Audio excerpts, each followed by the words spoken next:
Harry. How are you? Nice to meet you, sir. Nice to meet you. And where are we, Harry? Right now we're at Western Technical College in our HVAC lab. This is a part of the lab that coincides with our classroom portion. While we're here, students get to focus on troubleshooting, how refrigerant works, and it doesn't just go with refrigeration. It's an all-encompassing aspect. It's everything that needs to be heated or cooled, whether it's split systems, package units.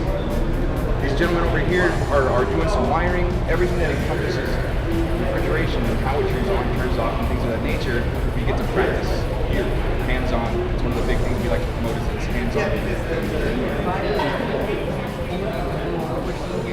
These are our split units. One of the beautiful things about this trade in particular is anywhere you go in the country, people need heating, people need cooling. It's not just a Southwest region specific trade. Anywhere in the country, you can do this type of package units, and luckily, fortunately, we have everything here in-house for students to get and work on in a real world environment. And you can see here, one of the students right now, they're working on this board. You can see behind you, we have our soft serve machines, our Slurpee machines, our ice makers on top of our soda machines, combination ovens, low temperature coolers.